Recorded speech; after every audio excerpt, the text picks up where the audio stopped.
ஆண்டவர் எதில இருந்து காக்க போகிறார்? பாதையிலே நம்மை காக்கும் கர்த்தராக அவர் இருக்கிறார். ஹல்லேலூயா. நம் போகிற பாதையிலே கர்த்தர் காக்கிற தேவனாக இருக்கிறார். சங்கீதங்களின் புஸ்தகம் 91 சங்கீதம் 11 வசனத்தை யாராவது வசிக்கலாமா? சங்கீதங்களின் புஸ்தகம் 91:11. உன் வழிகளெல்லாம் உன்னை காக்கும்படி உனக்காக தம்முடைய தூதர்களுக்கு கட்டளையிடுவார்.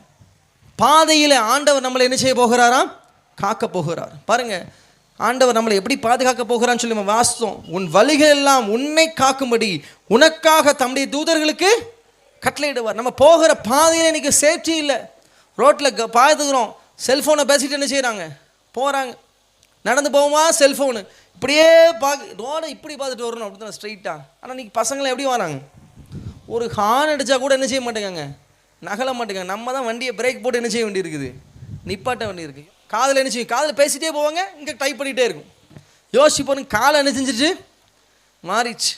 அப்போ இதெல்லாம் அடையாளம் ஆண்டவர் என்ன செய்ய போகிறார்? சீக்கிரமாக வரப்போகிறார். ஹல்லேலூயா.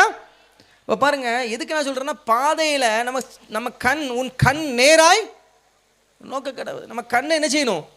அப்புறம் பைக்காரன் பிரேக்கை போடும் போது தான் தெரியுது ஆட்களுக்கு, ஐயோ நான் செல்ஃபோனை பார்த்துட்டு வரேன். பாருங்க, யோசிச்சு பாருங்க, காலம் பொல்லாத காலம் ஆயிடுச்சு. நம்ம தான் என்ன செய்ய வேண்டியிருக்குது? பிரேக்கை போட்டு நிப்பாட்ட வேண்டியிருக்கு. அப்படிப்பட்ட சூழ்நிலைகள் காணப்படுது. அது மாத்திரம் இல்லை, எத்தனையோ விபத்துகள் மத்தியில் கர்த்தர் நம்மை பாதுகாப்பார். ஹல்லேலூயா. ஆர்டிஐ நடக்குது, ரோடு டிராஃபிக் ஆக்சிடென்ட் நடக்குது, நிறைய பேர் மறிச்சு போகிறாங்க.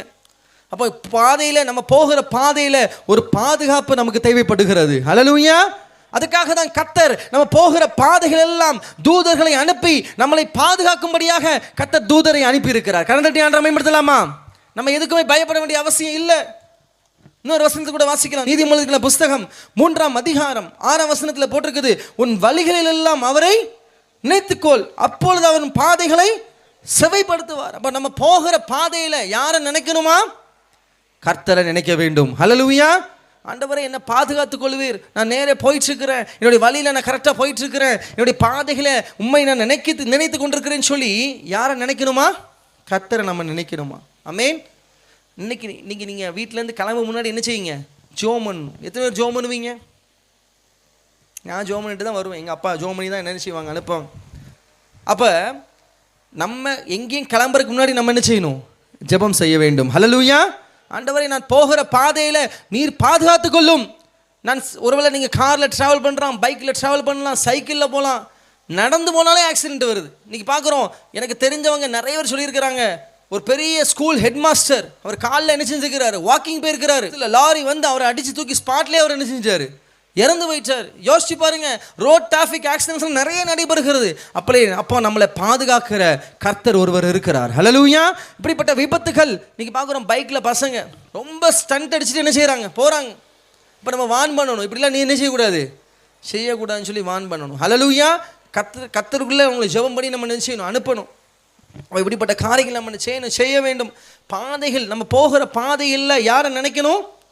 கர்த்தரை நினைத்து கொள்ள வேண்டும். அப்போ கர்த்தர் பாதைகளை என்ன செய்வார்? செவைப்படுத்துவார். ஹல்லேலூயா. பாருங்க, இன்னொரு வசனத்தை கூட வாசிக்கலாம். யாத்திராகமம் 23 அதிகாரம் 20 வசனத்தில் நான் வாசிக்கிறேன். வழியில் உன்னை காக்கிறதற்கும் நான் ஆயத்தம் பண்ணின ஸ்தானத்திற்கு உன்னை கொண்டு போய் சேர்க்கிறதற்கும் இதோ நான் ஒரு தூதனை உனக்கு முன்னே அனுப்புகிறேன். ஹல்லேலூயா. அப்போ வழியிலே உன்னை காக்கிறதற்கும், வழியிலே நம்ம போகும்போது நிறைய பிரச்சனைகள் ஏற்படுகிறது, போராட்டங்கள் ஏற்படுகிறது. அப்போ அதுக்கு தான் ஆண்டவர் சொல்லுகிறார், வழியில் உன்னை காக்கிறதற்கும் நான் ஆயத்தம் பண்ணின ஸ்தானத்திற்கு உன்னை கொண்டு போய் சேர்க்கிறதுக்கும் இதோ நான் ஒரு தூதனை உனக்கு முன்னே அனுப்புகிறேன். அப்போ ஆண்டவர் நமக்கு முன்னாடி போகிறார். ஹல்லேலூயா. நான் உனக்கு முன்னே போய் கோண நாளைகளை செவையாக்குவேன்னு சொல்லி கர்த்தர் சொல்லுகிறார். கரம் தட்டி ஆண்டவரை மேம்படுத்தலாமா? நீங்கள் நினைத்து கொண்டிருக்கலாம், நான் போகிற ட்ராக் சரிதானா, ஆண்டவர் இல்லைன்னா தவறான்னு சொல்லி நினைத்து புலம்பிக் கொண்டிருக்கலாம். கர்த்தர் சொல்லுகிறார், நான் உனக்கு முன்னே போய் கோண நாளைகளை நான் சேவையாக்குவேன் என்று கர்த்தர் வாக்குத்தத்தம் கொடுக்கிறார். கரங்கட்டி ஆண்டவரை மேம்படுத்தலாமா? ஒருவேளை நீங்கள் நினைத்து கொண்டிருக்கலாம், என்னுடைய வாழ்க்கை கோண நாள் உள்ளதா இருக்கிறதே, போராட்டம் நிறைந்ததா இருக்கிறதே, கவலை உள்ளதா இருக்கிறதே, கண்ணீர் உள்ளதா இருக்கிறேன்னு சொல்லி நினைத்து புலம்பிக் கொண்டிருக்கலாம். கர்த்தர் இன்றைக்கு உங்கள் முன்னே போவார். கர்த்தர் உங்கள் முன்னே போவார். இஸ்ரவேலின் தேவன் உங்களை பிறகே உங்களை காக்கிறவராக இருக்கிறார். அப்புறம் இங்கே போனாலும் நம்ம என்ன செய்யணும்? ஜெபம் செஞ்சுட்டு என்ன செஞ்சிடும்? வெளியில் போகணும். ஆண்டவர் நம்மளை காக்கிற தேவனாக இருக்கிறார். தேவன் மரண உபாதைகளின் கட்டை இன்னைக்கு அவிழ்க்க போகிறார். ஹல்லேலூயா. எடுத்தவங்க வாசிங்க. அப்போஸ்தலர் புஸ்தகம் 2ஆம் அதிகாரம் 24ஆம் வசனத்தை யாராவது வாசிக்கலாமா? அப்போஸ்தலர் 2:24. தேவன் அவருடைய மரண உபாதைகளின் கட்டை அவிழ்த்து அவரை எழுப்பினார். போதும். ஹல்லேலூயா. தேவன் அவருடைய மரண உபாதைகளின் கட்டை அவிழ்த்து அவரை எழுப்பினார். பிதாவாகிய தேவன் குமாரனாகிய இயேசு கிறிஸ்துவினுடைய மரண கட்டை அவிழ்த்து அவரை எழுப்பினார். ஹல்லேலூயா. இன்றைக்கும் உங்களுக்கு மரண கட்டுகள் போன்ற பிரச்சனைகள் இருக்கலாம். மரண கட்டுகள் போன்ற பொறாமைகள், மற்றவருடைய பொறாமைகள் உங்களை சூழ்ந்து கொண்டு இருக்கலாம். சிறையிருப்பு இருக்கலாம், பயம் இருக்கலாம், வியாதி இருக்கலாம், வறுமை இருக்கலாம். ஆண்டவர் அந்த கட்டை இன்னைக்கு உடைத்து போடுவார். கரங்க தட்டி ஆண்டவரை மேம்படுத்தலாமா? இன்னைக்கு ஜெபம் பண்ணுங்க. ஆலய பிரதிஷ்டை வர்றதுக்கு முன்னாடி ஜெபம் பண்ணுங்க.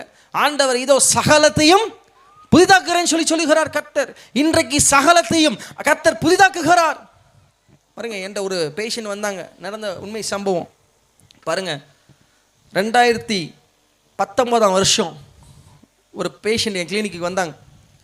பார்த்தீங்கன்னா அந்த தாத்தாவுக்கு பேச்சு மூச்சே கிடையாது. என்னது இல்லை, பேச்சு மூச்சே இல்லை. கோமா ஸ்டேஜில் இருக்கிறாரு. எப்படி இருக்கிறாரு? கோமா ஸ்டேஜில் இருக்கிறார். ஒரு பெரிய காரில் மருமகன் இந்த தூத்துக்குடி பட்டணத்தில் தான் இருக்கிறாங்க. காரில் வச்சு இந்த டாக்டர்கிட்ட போனால் ஜோம் பண்ணுவாங்க, கர்த்தர் என்ன செய்வார், ஏசு அற்புதம் செய்வார்னு சொல்லி நம்பி காரில் என்ன செஞ்சுருக்கிறாங்க, அந்த தாத்தா வச்சுட்டு அவர் கோமா ஸ்டேஜில் இருக்கிறார். எல்லா டாக்டர்ஸ்டும் போயிட்டாங்க. டாக்டர்ஸ் என்ன செய்ய முடியாது, சுகப்படுத்தவே முடியாதுன்னு சொல்லி என்ன செஞ்சுட்டாங்க, சொல்லிட்டாங்க. என்கிட்ட வந்த நோயாளி அவர் பார்த்தீங்கன்னா படுக்கையாக இருக்கிறாரு. அதுக்கப்புறம் தான் எனக்கு தெரியும் அந்த இன்சிடெண்ட் சம்பவம் எனக்கு கொண்டு வரும்போது அவர் சொல்லலை. அதுக்கப்புறம் தான் நான் கேள்விப்படுகிறேன். அவருக்கு பணம் செலவழித்து இந்த இறுதி ஊர்வலத்துக்கெலாம் என்ன செஞ்சுட்டாங்க, பெட்டியெல்லாம் என்ன செஞ்சுட்டாங்க, ரெடி பண்ணிட்டாங்கன்னு சொல்லி ரொம்ப பயமாக இருக்கும். அப்படி தான் ஒரு டாக்டராக நினச்சி பாருங்கள், ஒரு கோமா ஸ்டேஜ் பேஷண்ட்டை, ஐசியூ பேஷண்ட்டை நம்ம முன்னாடி கொண்டு வந்துட்டால் எப்படி இருக்கும்? பயமாக இருக்குமா இருக்காதா? அவர் அங்கே இருந்தாலும் உயிரோடு இருப்பார். ஆக்சிஜன் சப்ளை எல்லாம் கொடுப்பாங்க, இது பண்ணுவாங்கன்னு சொல்லி. ஆனால் அங்கேருந்து இங்கே கொண்டுட்டாங்க, எங்கள் கிளினிக் கொண்டுட்டாங்க. அவங்க உள்ளே வராங்க, வந்து சொல்கிறாங்க. நான் சொன்னேன், ரிப்போர்ட்டெல்லாம் பார்த்துட்டு இதெல்லாம் என்ன செய்ய முடியாது, சரி பண்ண முடியாது. பெரிய பெரிய டாக்டர்ஸ்ட்டை போயிருக்கீங்க, நீங்கள் 5 லட்சம் 10 லட்சம் ரூபா செலவழிச்சு செஞ்சுருக்கீங்க, வந்திருக்கீங்க. நான் ஒரு ஆயுர்வேத டாக்டர், நான் இதுக்கு மேலே நான் ஒன்றும் செய்ய முடியாதுன்னு சொல்லி சொன்னேன். அப்போ சொன்னாங்க, சார் உங்களை பற்றி நாங்கள் கேள்விப்பட்டோம், இதான் வார்த்தைன்னு சொன்னாங்க, உங்களை பற்றி நாங்கள் கேள்விப்பட்டோம், நீங்கள் ஜோம் பண்ணுவீங்களாமே அப்படின்னு சொல்லி ஒரு வார்த்தை சொன்னாங்க. ஹல்லேலூயா. நீங்கள் ஜோம் பண்ணுவீங்களாமே சார், அதுக்காக தான் நான் என்ன செஞ்சேன், மாமனாரை கூட்டிகிட்டு வந்தேன் சார்னு சொல்லி என்ன சொன்னாங்க. உடனே சரி, அவர் விசுவாசத்தை அவர் இப்படி சொல்கிறாருன்னு சொல்லி நான் ஜோம் பண்ணேன். நம்ம கர்த்தருடைய ஊழியக்காரன். ஹல்லேலூயா. ரெண்டாவதாக மருத்துவர். I am a servant of the God. I am a servant of the almighty God. ஹல்லேலூயா. ஆண்டவருடைய ஊழியக்காரன் நான். முதல்ல அதான், ஆண்டவருக்கு நான் ஊழியக்காரன், ஆண்டவருக்கு ஊழியம் செய்ய வந்த நான் ஊழியக்காரன். ஹல்லேலூயா. இந்த உலக பட்டங்கள்லாம் அடுத்தது தான் ஆண்டவர் சொல்ல செய்தார். ஹல்லேலூயா. சரி, நான் ஜோம் பண்ணுறேன், ஜோம் பண்ணி ஒரு ஜூஸ் தரேன்.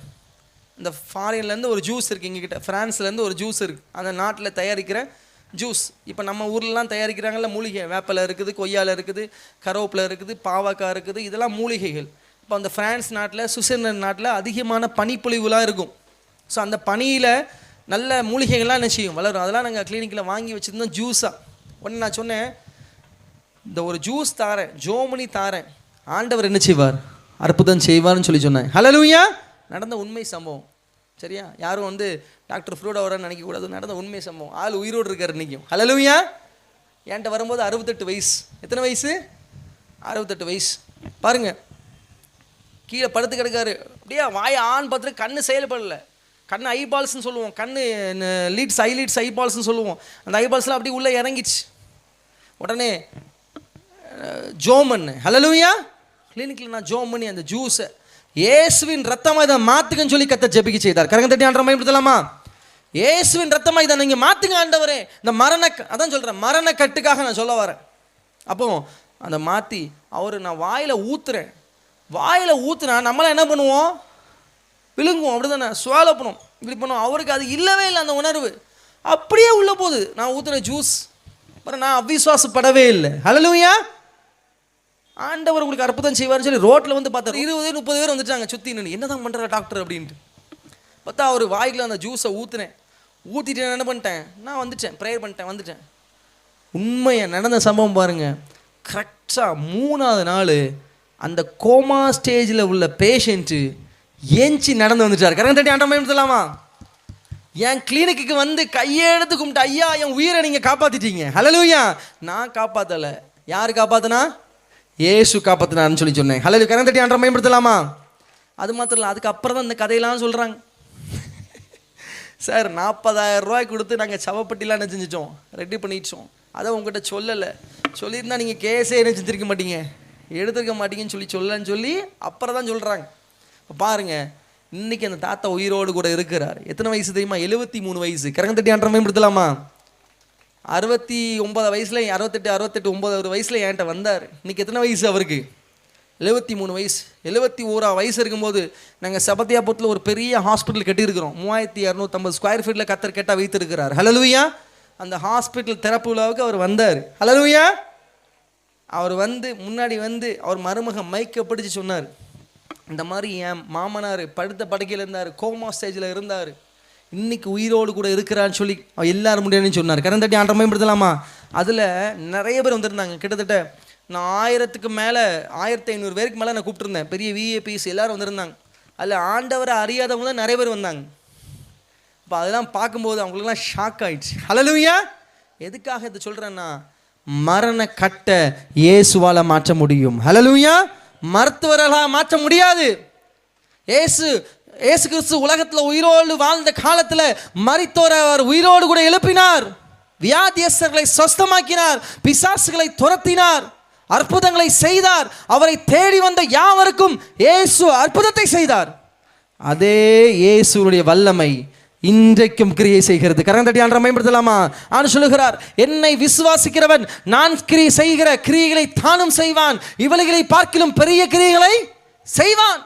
ஆண்டவரை விசுவாசிக்கிறவர்கள், ஆண்டவருடைய ஊழியக்காரர்கள் மூலமாக வருகிற வார்த்தை கர்த்தர் அதை கனப்படுத்துவார். இயேசு கிறிஸ்துவின் நிதான நாமத்தினாலே உங்களை வாழ்த்துகிறேன். இந்த செய்தியின் மூலமாக கர்த்தர் உங்களோடு கூட பேசி இருப்பார் என்று நான் நம்புகிறேன், விசுவாசிக்கிறேன். கர்த்தர் தாமே உங்களை ஆசீர்வதிப்பாராக. எனக்கு அன்பானவர்களே, பாதையில் காக்கும் கர்த்தர் என்ற செய்தியை நீங்கள் கேட்டிருப்பீர்கள். இதன் மூலமாக கர்த்தர் உங்களோடு கூட இடைப்பட்டிருப்பார், உங்களை வழிநடத்தி இருப்பார். கர்த்தர் உங்கள் முன்னே போவார். இஸ்ரவேலின் தேவன் உங்களை பிறகாலே உங்களை காக்கிறவராக இருப்பார் என்ற வாக்கின்படியே கர்த்தர் உங்களை பாதுகாக்கிற தேவனாக, உங்களை தப்புவிக்கிற தேவனாக இருப்பார். எனக்கு அன்பானவர்களே, நீங்கள் வெளியே எங்கு சென்றாலும் ஜெபித்து விட்டு செல்லுங்கள். கர்த்தர் உங்களை பாதுகாக்கிற தேவனாக இருப்பார். கர்த்தர் உங்களை எல்லா தீங்கிற்கும் விலக்கி காப்பார். அவர் உன் ஆத்மாவை காப்பார். கர்த்தர் உன் போக்கையும் வரத்தையும் இது முதற்கொண்டு என்றென்றைக்கும் காப்பார் என்ற வாக்கின்படியே உங்களுடைய போக்கு, உங்களுடைய வரத்து, எல்லா காரியங்களிலும் கர்த்தருடைய பாதுகாவலின் கரம் உங்களோடு கூட இருக்கும். இந்த செய்தி மூலமாக நீங்கள் நன்மையை பெற்றிருக்கிறீர்கள். நம் கண்களை மூடி ஜெபிப்போம். அன்பின் பரலோக பிதாவே, இந்த செய்தியை கேட்டிருக்கிற ஒவ்வொருவரையும் கர்த்தர் நீர் ஆசீர்வதிப்பீராக. அவருடைய பாதைகள் எல்லாவற்றிலும் கர்த்தருடைய கரம் கூட இருந்து வழிநடத்துவதாக. ஆண்டவரே, அவர்கள் போகிற இடங்களில் கர்த்தருடைய பாதுகாவலின் கரம் கூட இருந்து வழிநடத்துவதாக. செல்லுகிற இடமெல்லாம் தேவ பிரசன்னத்தோடு எப்பொழுதும் அவர்கள் இருக்க கர்த்தர் கிருபை செய்வீராக. கர்த்தர் ஆசீர்வதிப்பீராக.